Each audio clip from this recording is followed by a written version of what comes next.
I've had this video planned for probably over a year, and we're finally getting to do it. I'm going to be recommending books to classic Disney princesses, and this is from the 90's edition. So if you want to see another one where I do 2000s Disney princesses, then let me know, and I will be glad to do it. I brought out all of my Disney ears. And technically, I'm going to call them my ears because I made all these. I made all these the last trip we took when we went to Disney World. So we're going to have fun, and we're going to recommend some books to Disney Princesses Classic Edition. And Chip and Dale I had to do as my intro because they're adorable. And these are actually my mom's ears because I made them for her. But they were just too cute, and I had to add them in because they're adorable. And look, wait for the reveal. Are you ready? We have tails. I had to add their little bums in, so yes, they have bums and they have tails. So yes, those are my Chip and Dale ears. I just had to add them into the story. I even had to zoom out in the camera because my ears are so tall. So you're gonna get a wide picture here. Not too much wider, but just up higher, I guess. I had to stand up straight for this. I'm sporting my Snow White ears for Snow White. They are actually Snow White ears, trying to zoom in, but they are so cute. I love them so much. But there's my Snow White ears for, obviously, Snow White. And for Snow White, I chose Crisscross by C.C. Warrens. This is a series that just kind of rips out your heart. And the main character, Holly, she has been living a pretty sheltered life, I will say. Snow White edition, where she has been on the run from someone who has been trying to do her harm her whole life. She is a foster kid who was abused by her foster brother, and she is on the run from that situation, and she keeps on running. Well, she ends up staying in this city and befriends people who try to help her heal from her past. And so there's a villainous bad guy. There's other villainous bad guys that happen throughout the story. There is a prince in this story who is the most patient prince of all time because she is just not ready for a relationship. And I'm at book 4 right now, and she's still not ready. So he's a very, very patient man to wait for her and just, love her through this and wait patiently for her. And I just love him for that. And there's other characters where I wouldn't call them the 7 dwarves, but they take care of her the way the 7 dwarves would. They help her eat, they help just take care of her when she needs comforting. They're there for her, and they know what she needs. So I'm going to choose Crisscross for Snow White.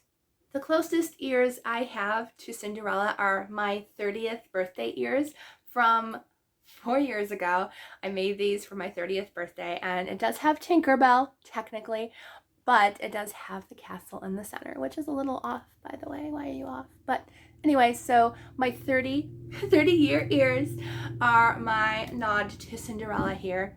And for Cinderella, I'm going to be choosing a Cinderella retelling, but it's not fantasy. It's actually historical romance.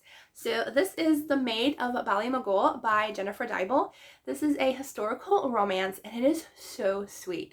And this one, we're following a girl named Brianna, and she works at the Ballymagul house and boarding school since she was a very wee girl.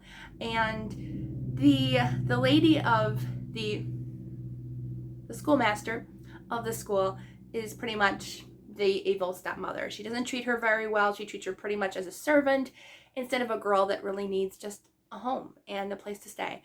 And so Brianna, ends up exploring the Ballymagul grounds, and she's looking for, I guess, hidden treasures and stuff to add to her little secret trove that she keeps. And she ends up finding Michael Ray, who's the son of a local gentry, and he's sent to Ballymagul, and he is drawn to Brianna and their relationship. And I love Michael. He's so romantic, very much Prince Charming-esque. So Michael could arguably be Prince Charming in this story. Definitely. So this is my Cinderella retelling. And there's a little bit of mystery going on as well. So that's always a plus. I don't have ears for Aurora either, but we can comfortably get around that with all the different ears. So this one has flowers. Aurora's name has Rose because she's also called Rose, so we can do that. Plus there's also pink. No, there's no blue, but there is pink, and there's lots of flowers. I can remember using a glue gun and causing a mess. So these are my Aurora ears, and for Aurora, we're gonna recommend, which was actually kind of hard to come up with one, but I want to come up with The Princess by Lori Wick. And hear me out. So this is a story about a girl who has an arranged marriage with a prince. There's hint number one, because Aurora has an arranged marriage with a prince. Get it? So they are pretty much thrown together, and it's their journey of discovering each other and becoming friends to more through an arranged marriage. And it's kind of like Aurora and Prince Philip, because they randomly meet one day and they don't know who each other are, which arguably you know, they do know who each other are. I think there could be something in the beginning of the book. But it's also about new romance.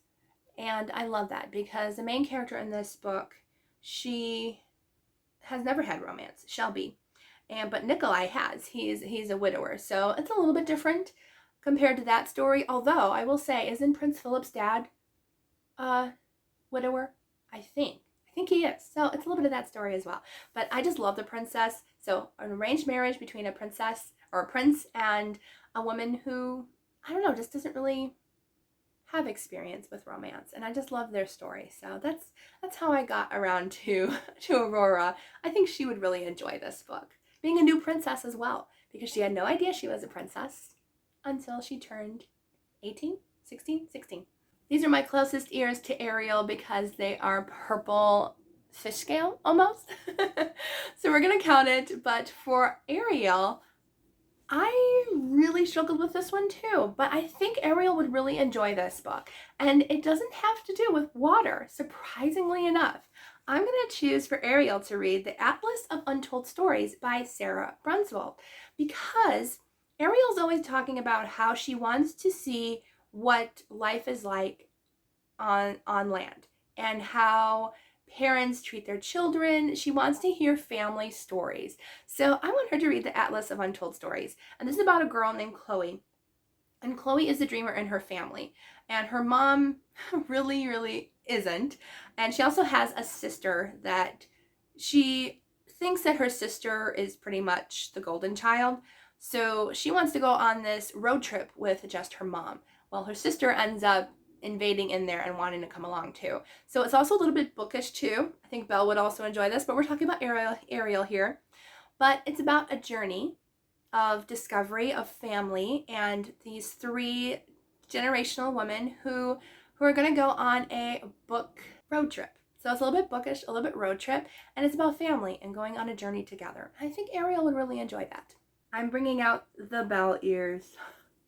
Rose gold, because Rose, and I put in the rose plus a couple of adorable characters that honestly, if any side characters ever needed their own storyline, it would be all of the house help in Beauty and the Beast. We need their story before it happened. All right, so for Belle, I'm going to choose a fantasy for Belle, and that is Ember Gold by Rochelle Nelson. This book just had my heart right from the beginning. It is a technically Rumpelstiltskin retelling, but with a Beauty and the Beast twist. So in this one, we're following a girl named Gilda, and she has spent her life isolated in these wild marshlands. And I say Ariel could enjoy this as well, because she's been isolated in the water, but she's safe there according to her father. Well, one day her father makes a little bargain with the neighborhood dragon and pretty much sends her off to be with the dragon. And she's trying to figure this all out because she thought dragons were dangerous. Why is her father making this deal with the dragon? So she goes off, and we'll just stop there because I don't want you guys to know too much going into this, but it's so sweet. And there is a library in this book, Plus, of course, the Beast is in here as well, and I just love this book so much. So you must check it out. It is fantastic. I don't have ears for Jasmine either, so we brought out the Figment ears because I just think Figment is adorable, and there is gemstones that have a green shimmer to match Jasmine's dress. Let's just go there. Let's just go and stretch that out. So for Jasmine, I just randomly switched books there. I think she would really enjoy this book, although maybe it's too close to her lifestyle. Maybe. But I think she would find the ridiculousness of the situation and have a good time with it. So for Jasmine, I'm going to choose the My Dear Miss Dupre book, book 1 in the American Royalty series by Grace Hitchcock.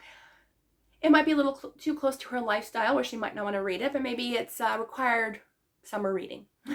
But in this book, we're following a girl named Willow Dupree, and she thought she would not get married or have to get married. But her father is head of, I forgot, a sugar refinery, and he's retiring from running that refinery. Well, back in the day, nobody wanted a woman running the business. So she's tasked to find a husband to run this sugar company. And it becomes a historical version of The Bachelorette, where we have a bunch of different men vying for the attentions of Miss Dupree. And I absolutely love this book. It is so great. Matchmaking involved, and a woman who, she doesn't necessarily want to find romance, just like Jasmine didn't want to find romance, but because she's, the heir to a kingdom or heir to a sugar kingdom, she needs to find a husband. So I just had a great time with this one, and I think Jasmine would enjoy it because it turns out for the best. Pocahontas had a lot to do with animals in her book, so this is my argument for wearing these ears. Again, no Pocahontas ears, but these ones have adorable bluebirds. This is my mom's, actually. I made her these ears for her because she loves bluebirds, but I made this one, and I just think it works. It works. Are there birds in Pocahontas? It's been a long time since I've watched that movie. There has to be birds. There's a hummingbird. I don't have hummingbird ears, but this is the closest I can get. But for Pocahontas, I'm going to choose a book that I think she would really, really enjoy reading. So I'm going to choose A Kingdom to Claim by Sean and Bessie. In this one, we're following a girl named Aisley, and her life is changed when her father accompanies King Alfred into a battle and loses his life. And 7 years later, the Vikings are back in her town. So it's a little bit of wartime era. So you get that Native American versus the English wartime era as well in Pocahontas.